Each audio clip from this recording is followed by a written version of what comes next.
रामदास बोढ़ाना ठाकुर जी से बोले, भगवान मुझे पीड़ा नहीं है, मुझे बहुत सुख मिलता है। भगवान बोले, तुमको पीड़ा नहीं, पर तुम्हारी पीड़ा हमको लगती है, इसलिए तुम मत आया करो। रामदास बोढ़ाना बोले, इससे बढ़िया तो मेरे प्राण चले जाएं, मैं आपको देखे बगैर नहीं रह सकता। अगली एकादशी पर आप मेरे सामने नहीं होंगे तो मेरे तो प्राण ही चले जाएंगे। भगवान बोले, काम करें? बोले, क्या? हम तुम्हारे साथ चलें, तुम्हारे गांव, वहीं रह ले, तुम्हारे पास ही। एकादशी क्या तुम हर दिन हमको देख लिया करना।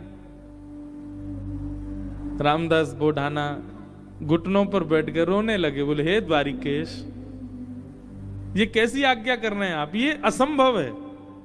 बहुत दीनहीन गरीब व्यक्ति हूं, मेरे घर में खप्पर भी नहीं है, कहां रखूंगा, कहां बैठाऊंगा, और ये तो आप बस बोल रहे हो ऐसी प्रेम, बस ये हो नहीं सकता। ठाकुर जी ने तुरंत अपनी पोटली दिखाई, बोले, हमने पहली तैयारी कर रखी है, देखो अपनी पोटली बांध रखी है, इसमें सारी पीतांबरी धरी हमारी, मुकुट वुकुट ये सब टिपारा विपारा सब धर के चल रहे हैं हम।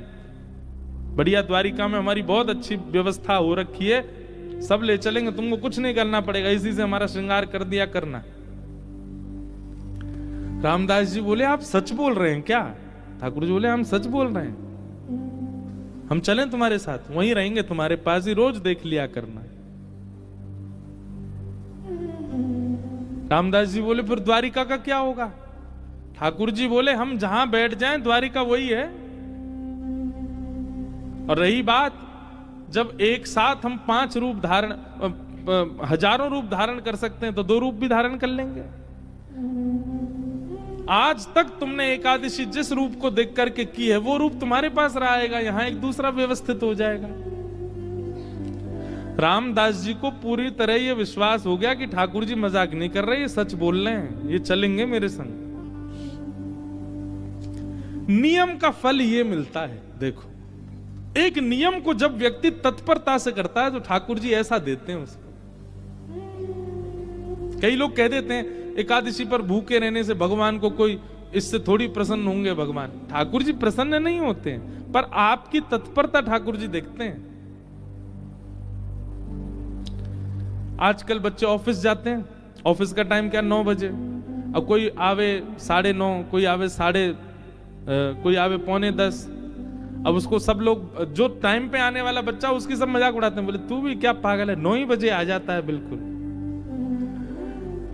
अरे सैलरी ले रहे हैं, मेहनत करनी है, ठीक है, टाइमली, ठीक है, थोड़ा आधा पौना घंटा ऊपर नीचे चलेगा, लेकिन वो बालक कहता नहीं, ये मेरी तत्परता, मैं 9 बजे ही आऊंगा। और वो 9 बजे आने वाला बालक, वो कभी ना कभी उसका जो बॉस होता है ना, वो खुश होकर के कुछ तो उसको देता है, उसको थोड़ा अपग्रेड कर देता है। सिंसियरिटी, आपके कार्य के प्रति आपका स्वामी देखता है। ऐसी भक्ति में भी सिंसियर होना बहुत जरूरी है। होता उससे कोई ठाकुर जी बहुत प्रसन्न नहीं, पर हां ठाकुर जी दृष्टि तो रखते हैं। परिक्रमा लगा रहा है, कैसे लगा रहा है, एकादशी कर रहा है, कर कैसे रहा है, तिलक स्वरूप करता है, उस समय क्या उच्चारण करता है, मंदिर जाता है, प्रसाद कैसे पाता है, दर्शन कैसे करता है, इन सब के प्रति जो आपकी सिंसियरिटी, वो ठाकुर जी देखते हैं। रामदास को ठाकुर जी बोले, अब तो तुम जाओ, अगली बार बैलगाड़ी लेके आना। कैसे लेके जाओगे हमको? बैलगाड़ी में तुम्हारी में चलेंगे। रामदास जी चले गए, बैलगाड़ी ढूंढी, कहीं बैलगाड़ी नहीं मिली, बूढ़े बूढ़े बैल मिले, छोटी सी टूटी फूटी सी बैलगाड़ी मिली। रामदास जी बैलगाड़ी लेके द्वारिका आ गए। द्वारिका आए, आज सब लोग बोले, क्यों रे भाई रामदास, अब तो तुम बैलगाड़ी में आने लग गए। रामदास जी बोले, अब वयोवृद्ध हो गए ना, तो अब चला हो नहीं पाता, तो बैलगाड़ी से आए। बोले बहुत अच्छा। रामदास जी आए, प्रसाद आदि, गोमती सागर में स्नान किया, प्रसाद पाके रात में कीर्तन करने लगे। सब चले गए, रामदास जी कीर्तन कर रहे थे। अचानक से एक कपाट खुला ठाकुर जी का। अभी तक तो ठाकुर जी चिंतन में बात कर रहे थे रामदास से, पर रामदास जी ने नेत्र खोल करके देखा तो स्वयं द्वारिकाधीश अपनी एक भुजा में तो पोटली उठा रखी है और एक भुजा से किवाड़ खोल रहे हैं। और 2 भुजाओं से बढ़िया शंख चक्र आदि सब समेट रखे हैं। ठाकुर जी ने मुकुट उकुट सब भर रखे हैं। और रामदास बोले कहां तेरी बैलगाड़ी, जल्दी बता चलें। जैसे कोई भागता है घर छोड़ के, ऐसे ठाकुर जी भाग रहे थे। आज भी मंदिर दर्शन करने जाओ आप तो द्वारिकाधीश जी की जब परिक्रमा करेंगे तो पीछे ही रामदास बोढ़ाना जहां से जिस खिड़की से ले गए ठाकुर जी को, वो खिड़की है अभी भी मंदिर में। ठाकुर जी निकल के बाहर आ गए। चलो, रामदास जी को तो विश्वास ही नहीं हो रहा है, स्वयं द्वारिकाधीश मेरे साथ जा रहे हैं। चतुर्भुज हैं, बढ़िया चल रहे हैं, पीतांबरी पहन की, चंदन की सुगंधी आ रही है, केसर जैसा पूरा माहौल आच्छादित हो गया उससे। ठाकुर जी जैसे ही गए, रामदास जी बोले भगवान टूटी फूटी बैलगाड़ी है, बैठ जाओ। ठाकुर जी ने जैसी बैलगाड़ी देखी, ए रामदास, त्रिलोकी का भार लेकर के मैं इन पे बैठा, तेरे बैल तो दब जाएंगे नीचे। भगवान अब क्या करें, यही व्यवस्था मिली थी। इतना सीधा, इतना भोला रामदास। ठाकुर जी बोले काम कर, तू बैठ, हम चलाते हैं बैलगाड़ी। रामदास जी बोले ऐसा मत करो नाथ, मैं ही चला दूंगा। नहीं नहीं, ये तो हमारे अभ्यास की वस्तु है।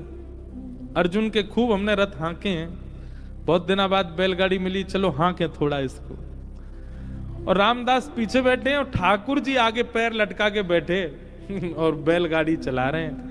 ठाकुर जी के स्पर्श होते ही बैलगाड़ी तो बिल्कुल नवीन हो गई, बैल बिल्कुल युवान हो गए। यहां मंगला का समय हो रहा था, सूर्य उदय हो रहे थे धीरे धीरे। ठाकुर जी बोले रामदास, इस सुबह होते ही सब पंडा पुजारी भागेंगे, ढूंढेंगे, देखेंगे मंदिर में तो मैं हूं नहीं, सब आ जाएंगे। ये हमको बीच रास्ता में ही पकड़ लेंगे। तभी थोड़ी दूर ही पहुंचे थे, वहां एक बाबरी थी, एक सरोवर था। ठाकुर जी ने कही तुम हमको नीचे छुपा दो ताकि कोई हमको ढूंढ ना पाए, क्योंकि ढूंढने वाले तो आएंगे और जब ढूंढ हार के चले जाएं, कुछ ना मिले, फिर हमको दोबारा लेके फिर चल देना आगे। रामदास जी मनी मन इतने प्रसन्न हो रहे हैं, बोले ठाकुर जी आपको क्या पड़ी है जाने की मेरे साथ? अरे मैं तो मना कर चुका हूं 5 बार कि ठाकुर जी आप यहीं रह लो, पर नहीं, उन्हीं की इच्छा है जाने की। जब मन ऐसा भटकता है ना ठाकुर जी में, तब ठाकुर जी ऐसा करते हैं, आपके मना करने पे भी चल देंगे आपके साथ। हमारे लाल जी, गिरधर लाल जी,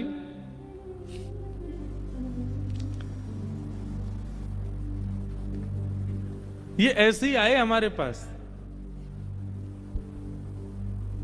जब प्राप्त हुए थे ना, तो एक बार मैंने तो, अब बोलने में अटपटा लगता है, पर एक बार मैंने तो यही कहा कि मुझे तो श्रृंगार आता नहीं, मुझे सेवा आती नहीं, कैसे करूंगा, कैसे संभालूंगा, कैसे इनकी नथ बेसर धराऊंगा, कैसे इनके नेत्र श्रृंगार, कैसे मुकुट पाक कैसे बनाऊंगा।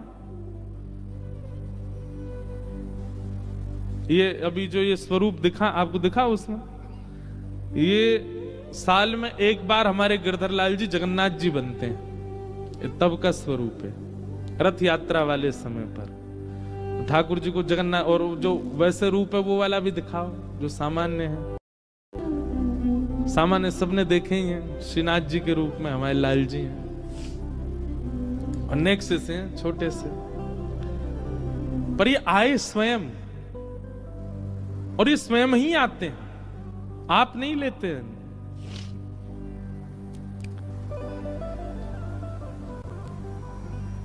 रामदास नीचे बावरी में ले जाकर के द्वारिकाधीश जी को छुपा दिया। पीछे से सब पुजारी दौड़े दौड़े आए, देखा तो रामदास जी धीमे धीमे अपनी बैलगाड़ी चला रहे हैं। सबने रोक लिया, बोले रुको, तुम ही थे रात भर मंदिर में, ठाकुर जी कहां गए हमारे? रामदास जी बोले मुझे तो नहीं पता, दिखाओ। सब देखा, बैलगाड़ी में कुछ नहीं। तभी एक बैलगाड़ी के छोड़ पर ठाकुर जी की पीतांबरी का एक भाग चिरा हुआ, फटके इरज गया। अच्छा, ये सब लीला भी ठाकुर जी जानबूझ के ही करते हैं, क्योंकि कहीं ना कहीं कुछ ना कुछ ठाकुर जी को दूसरों को संकेत कराना है। ठाकुर जी की पीतांबरी का वो अंग वस्त्र जैसे ही मिला, सब लोगों ने रामदास जी को पकड़ लिया, बोले ठाकुर जी तेरे संग ही हैं, तभी तो ये चीरा फटा हुआ है यहां पर, कहां है जल्दी बता।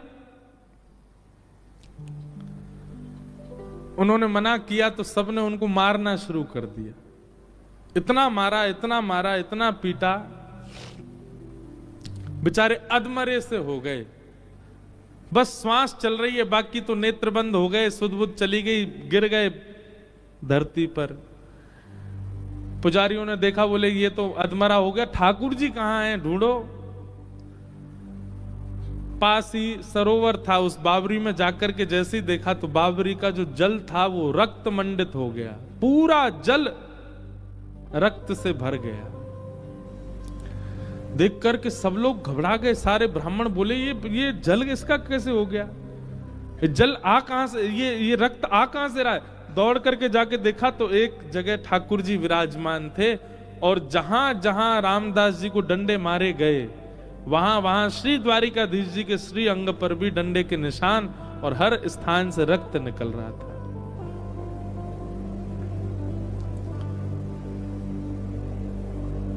सब पुजारी जी चरणों में गिर गए, सब ब्राह्मण देवता बोले भगवान ये क्या हो गया, बोले ये क्या हो गया, मेरे भक्त को मारते हो,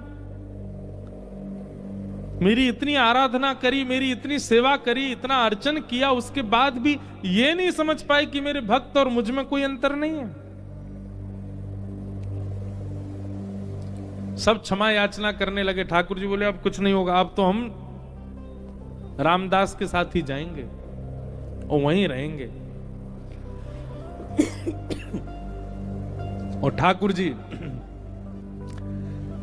सब देखते रह गए, लेकिन रामदास जी के साथ में ऊपर आए ठाकुर जी, और आकर के रामदास जी को जैसे हृदय से लगाया, सारे घाव ठीक हो गए, और कहा ले चलो हमको। ठाकुर जी गए सीधे और डाकोर जी में जाकर के रामदास जी के यहाँ विराजमान हो गए, और उनका नाम पड़ा रण छोड़ राय भगवान। बोलो रण छोड़ राय भगवान की।